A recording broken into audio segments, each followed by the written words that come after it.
Imagine a moment when the banking system collapses overnight and ATMs stop working. Cards don't process, ATMs are locked, payment systems have crashed.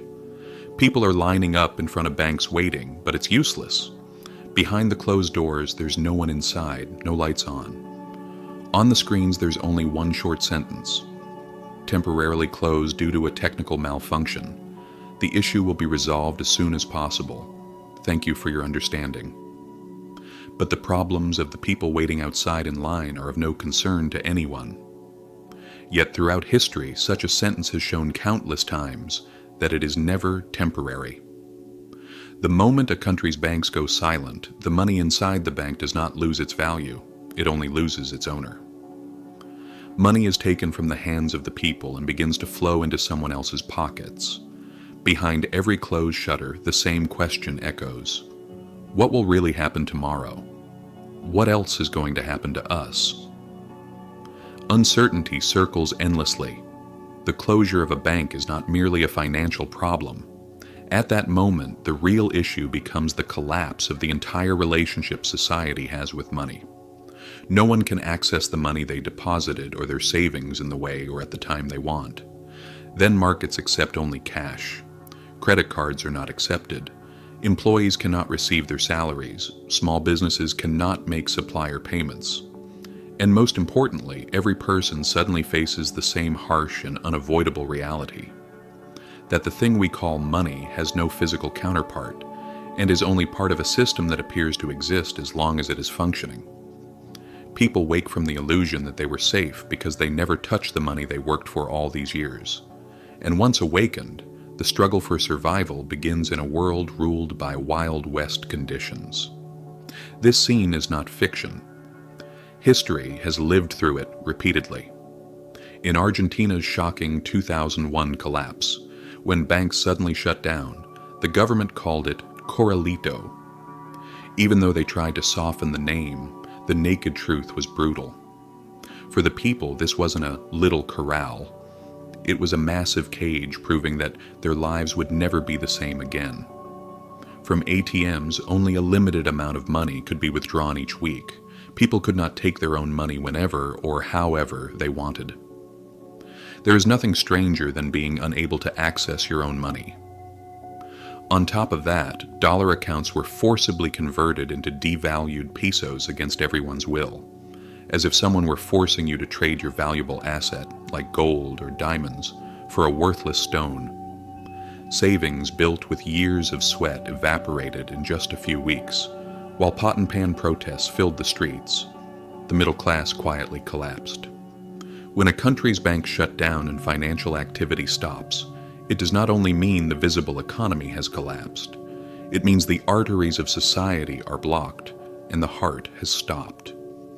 And it didn't happen only in South America. In 2013 in Cyprus, right in the middle of the Eurozone crisis, every bank account was frozen in a single day. People woke up that morning to learn that a portion of their bank deposits had been legally confiscated. This means someone taking possession of your savings. It means your assets belong not to you, but to whoever is in power. To save the banks. The savings of depositors were used. In other words, the system that caused the collapse was the one being rescued. But the heavy cost was paid by the citizens. When Lebanon's banks collapsed in 2019, people stormed branches to take their own money. Some went with weapons, not papers, because the numbers they saw in their accounts were unreachable. They were no longer their money, just imaginary figures they could not access. Time, place. The story may look different no matter where it happens. Wherever it is, the closure of a bank is not just the disappearance of money. What happens here is a harsh alarm clock showing that the money people thought they owned was actually never theirs. This event is simply the redefinition of who the money belongs to, and that is definitely not the people. And this did not happen only in the countries we mentioned. Even the United States of America could not escape it. In 1933, the Great Depression was so massive that people had begun fighting for survival. Right in the middle of this struggle, President Roosevelt ordered all the banks in the country to be closed for 4 days. What did this mean? People were forbidden from withdrawing their own money. Cash flow and transfers stopped. Businesses became unable to make payments. This decision did not stop the banking system. It became a turning point for understanding how fragile it was and how it dragged people into an even harsher life.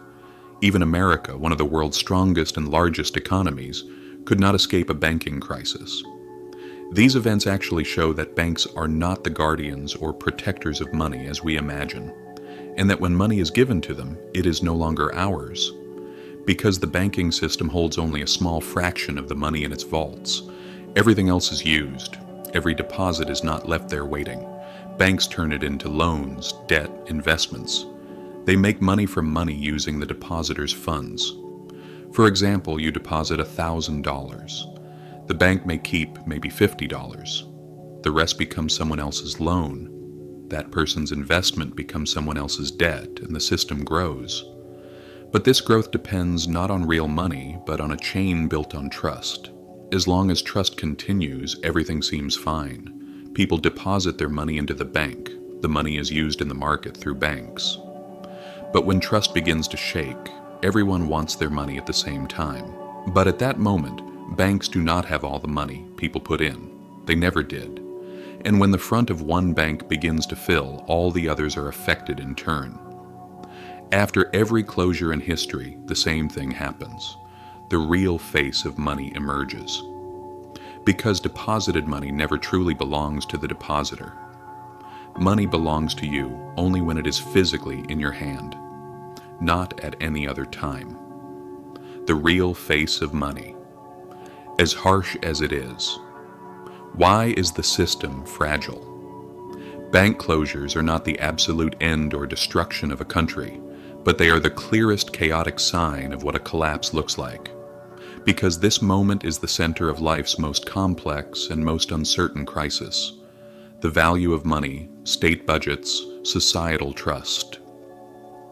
All converge around a single question. How real is this system? To understand the answer, it is not enough to look only at how banks operate.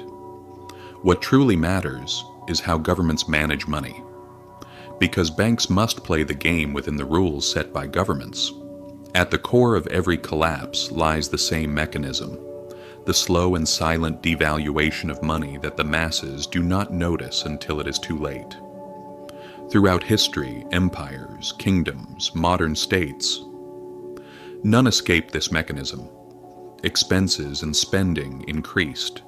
The burden of debt grew, and money, as the easiest escape, was printed excessively and devalued. Today, the dollar may still look the same and still function everywhere in trade and finance, but what you feel when you spend it is no different from the devaluation of ancient Roman silver coins. The dollar is in a hidden decay. It is no longer at its old strength or value. This decay is not just a financial issue. It slowly rots the backbone of society, the middle class. Homes that once took only a few years to buy become a dream. Shopping baskets no longer fill.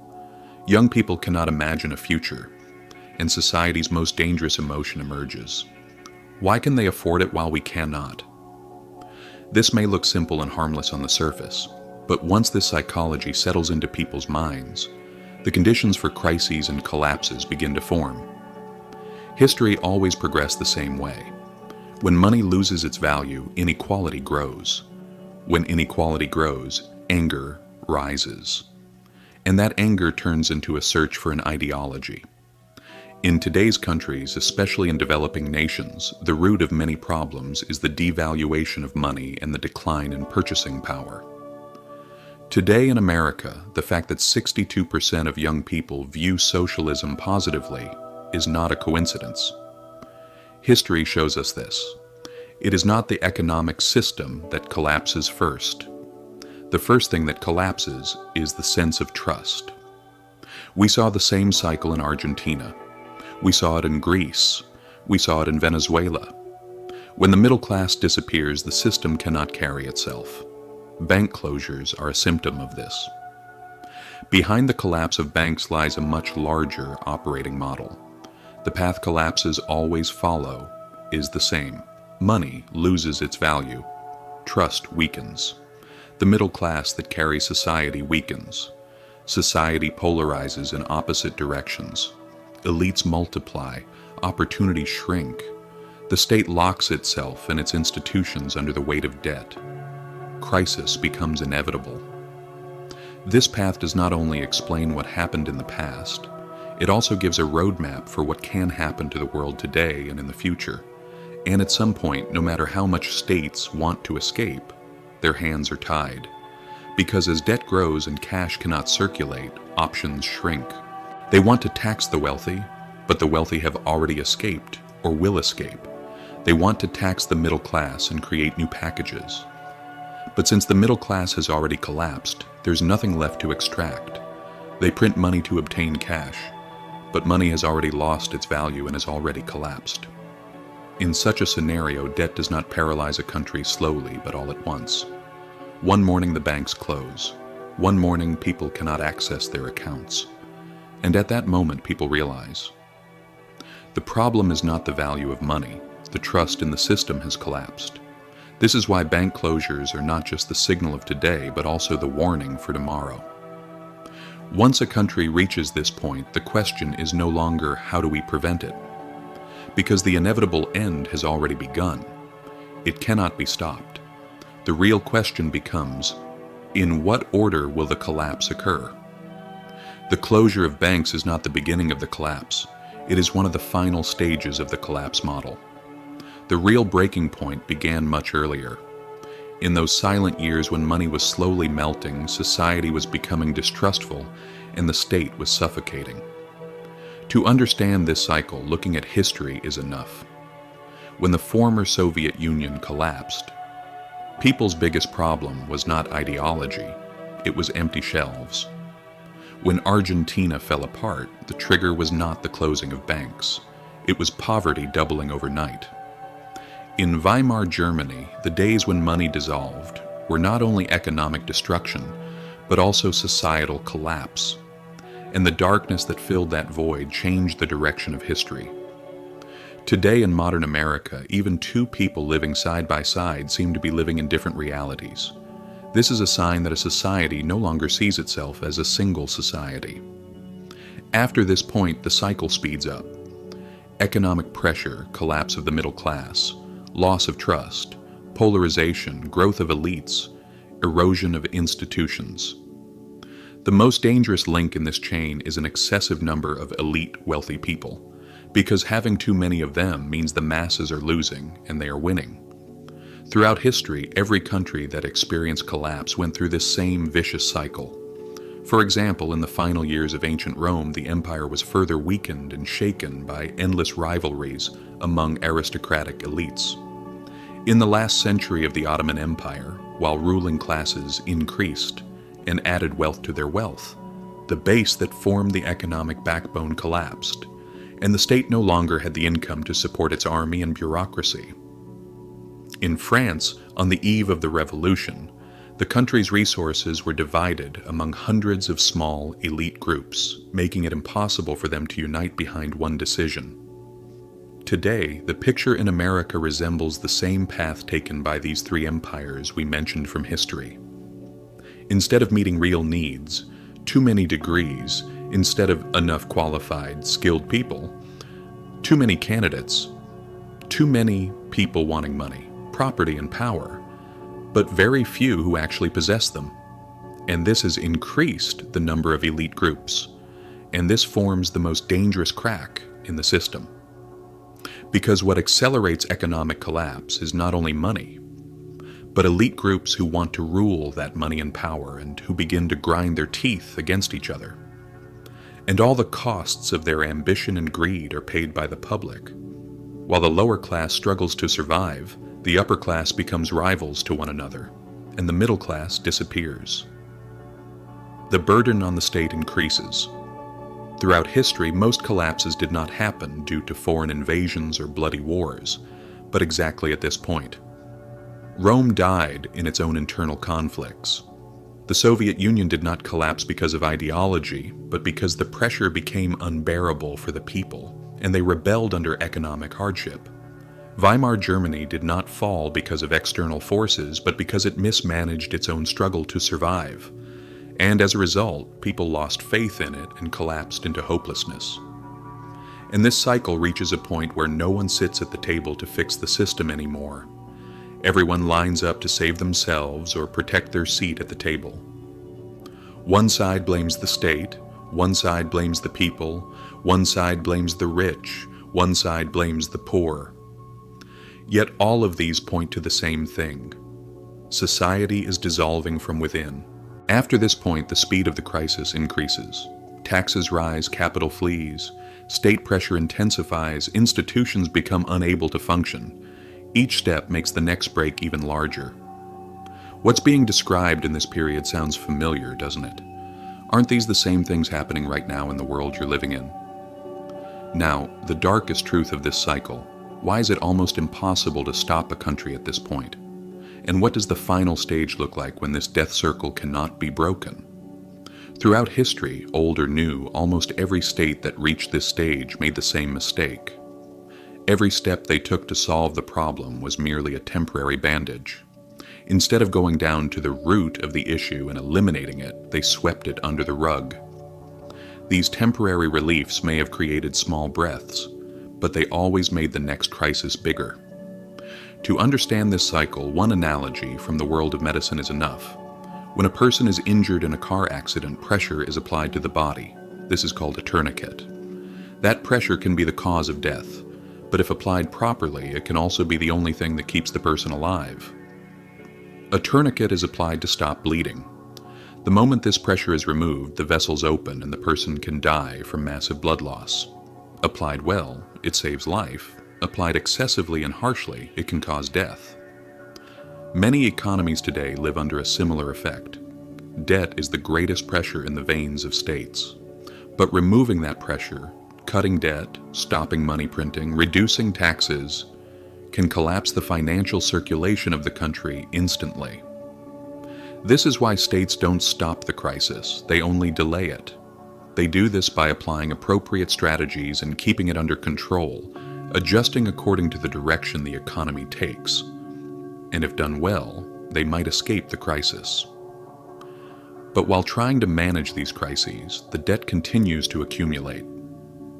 Interest payments become the largest item in state budgets, and at a certain point, the money spent by the state is no longer used for investments or its people. It is spent only for the interest on the debt. This is exactly why some countries today cannot escape their crisis. In such a country, prices begin to rise and hyperinflation emerges. But to escape this, the last solution the state has left is to print money. Yet it must be understood. Printing money never fixes a collapse. It only creates an accelerating effect that speeds up the collapse. Because too much money is printed, the value of money falls and interest rates rise. When interest rates rise, rolling over debt becomes harder. Because instead of investing, everyone puts their money into banks to earn easy interest. On top of this, the country becomes unable to produce because everyone is chasing effortless, easy money. And when trust is gone, completely gone, the collapse is no longer economic. It becomes societal. At this stage, the only thing countries can do is tighten control. Restrict capital movements to prevent money from escaping abroad, temporarily close banks, limit cash withdrawals, freeze or restrict transfers. All of these have historically been methods used in the final phase of collapse. Because the state cannot stop the debt that is choking it, the debt is now like a knife pressed against its throat. The state can only slow down the panic, and the closing of banks is often done exactly for this purpose, not to save the system but to control the speed of the collapse that is already inevitable. After this point, recovery is only possible with a very, very harsh, bitter medicine, cutting every unnecessary government expense dramatically, restructuring debts so they can be paid over much longer terms, large transfers from asset owners into the system. But even here, the elites benefit again because they receive privileges that allow them to profit from this, strict monetary discipline programs. and every segment of society being forced to accept the same burden. Even if people do not accept it, they are forced to pay it. Historically, this has been called a beautiful deleveraging. But even the world's top economists agree on how difficult this is. Because if society does not have unity to overcome these hard times, this bitter medicine cannot be applied. One group refuses the burden, another group violently opposes it, another group escapes. And because this is usually the case, the collapse cycle speeds up again. Debt, pressure, escape, pressure, money printing, loss of trust, shutdown. This is the final stage of every collapse in history. The system can no longer carry its own weight. The question is no longer, how do we save the economy? The question becomes, who will remain standing? If you liked it or found it helpful, you can subscribe, like, or share. The choice is yours. See you in the next video. Bye.